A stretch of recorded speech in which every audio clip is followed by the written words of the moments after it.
I was seated behind a pillar at my sister's wedding. Everyone pretended I wasn't family. Then a stranger sat beside me and said, "Just follow my lead and pretend you're my date." When he stood to speak, everyone was shocked. Until suddenly, my sister stopped smiling. The wedding was held at St. Bronwyn's Cathedral, a massive place with marble floors, grand pillars, gold accents, and chandeliers that looked like something out of a fantasy movie. It was the kind of wedding that screamed money, power, and connections. And apparently, I didn't fit into that picture. Because instead of being seated with the family at the front, instead of being anywhere near my parents or my sister, I was placed behind a pillar. Literally behind one. The usher didn't even look me in the eye. He simply pointed and said, "Family guests sit here." Family guests. Not family. No one argued. Not my mother. Not my father. Not even Clara, the bride. Because they all decided weeks ago that I should keep a low profile. A polite way of telling me I embarrassed them. Why? Because I wasn't rich like them. Because I didn't marry into money. Because I had just lost my job 2 months earlier. Because I didn't fit their perfect picture. So there I was, behind a pillar, where half the ceremony was blocked by stone. People whispered as they passed. "That's the sister. They didn't seat her with them? Why is she dressed so simply? Was she invited out of pity?" I swallowed all of it like poison. I told myself, just get through today and leave quietly. I didn't know that a stranger would sit beside me. I didn't know that he would stand up and silence the entire church. And I didn't know that my sister's smile would vanish, instantly, because of him. But let me tell you everything exactly as it happened. My name is Naomi, and blood means nothing when family decides you are no longer useful to them. The organ music began, and everyone stood to watch my sister walk in. I had to lean past the thick stone pillar just to catch glimpses of her. Her dress sparkled. My mother dabbed her eyes. My father puffed his chest with pride. Not one of them looked back at me. Not once. I hugged my purse and forced a smile I didn't feel. "Is this seat taken?" I turned. A man, maybe early 30s, tall, clean-cut, wearing a suit that clearly wasn't cheap, slid into the empty seat beside me. His cologne smelled expensive too. He looked at me for about 3 seconds too long. "You're the sister," he whispered. I raised an eyebrow. "How do you know?" He smirked. "Because you look like you're trying hard not to cry." I stiffened. "I'm fine." "You're hiding behind a pillar at your own sister's wedding," he replied softly. "You're definitely not fine." I looked away. I didn't have the energy to justify anything. He leaned closer. His voice dropped into a whisper. "Just follow my lead and pretend you're my date." I blinked. "What?" "Trust me," he said, already adjusting his cufflinks. "This wedding is about to get interesting." Before I could respond, the priest began speaking. I sat frozen, wondering who in the world this man was, and why he had chosen to sit next to me. 10 minutes passed. He didn't move. Didn't look around. Didn't explain. Finally, I whispered, "Why pretend you brought a date?" He smiled without turning. "Because I don't want them thinking I came here alone." "Who is them?" He nodded subtly toward the front rows, the Addison family. "My family," he said simply. I stared at him. He was an Addison? But before I could connect the dots, he reached out and tapped my hand lightly. "Showtime." He stood, and the entire cathedral turned to him. He walked straight to the front where the microphone stood. My father whispered something to my mother. Clara's smile froze. The groom, Mark Addison, looked like he'd seen a ghost. Whispers rippled through the room. "Is that David Addison?" But he hasn't been to any family event in years. Did anyone know he was coming? Clara looked confused. Mark looked terrified. David adjusted the microphone. And then, "Good afternoon. I'm David Addison, the groom's older brother." Gasps. Clara's forced smile widened. "Oh, David. I didn't know you." He cut her off.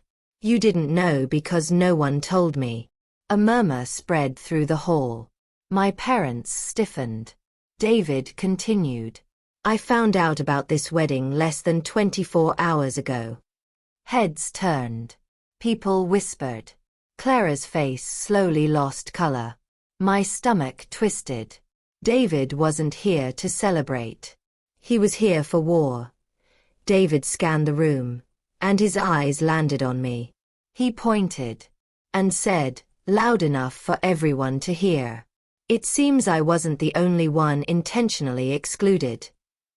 Every head turned toward me, the girl behind the pillar. My cheeks burned.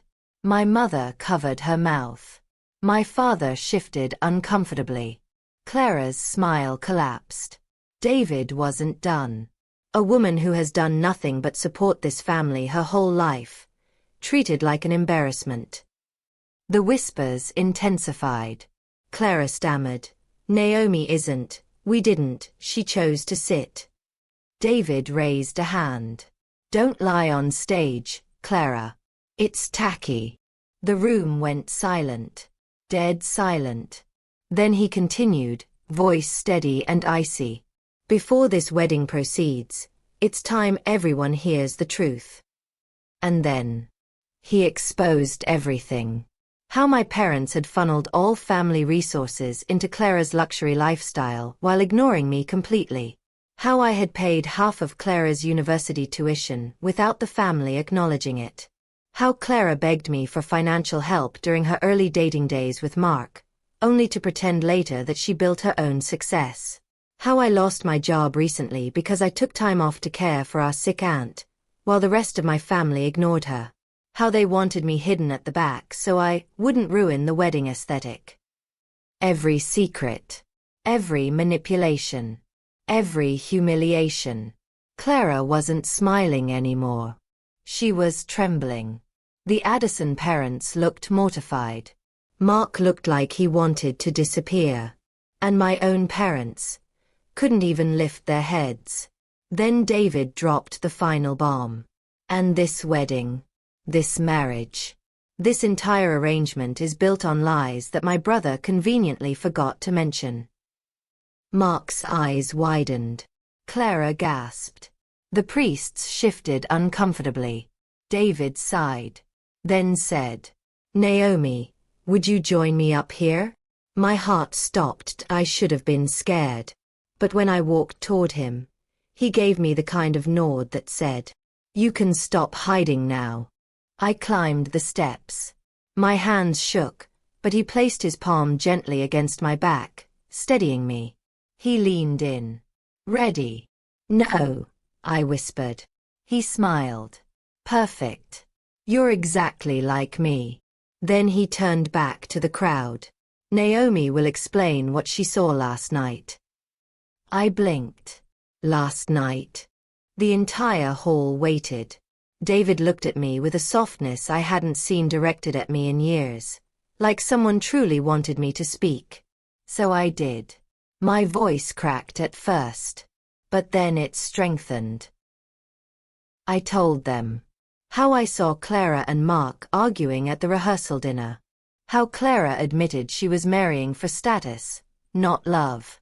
How Mark admitted he needed the marriage to secure a business deal, and that any obedient bride would do. How they mocked my seating arrangement and agreed to keep me out of photos. How Clara called me bad branding. Gasps echoed. Clara burst into tears. Mark cursed under his breath. The priest quietly stepped back from the altar like he didn't want to be associated with any of this. Then David delivered the last blow. "This wedding is no longer happening under false pretenses. If you wish to continue, it will be without the Addison family's blessing, and without financial support." Mark's father stood. We withdraw our sponsorship. The entire wedding staff froze. Clara's world collapsed in real time. And I finally breathed. Clara ran out crying. My mother chased her. My father yelled at David. Guests left in clusters of shocked whispers. The wedding was effectively over. I turned to David. Why did you do all that for me?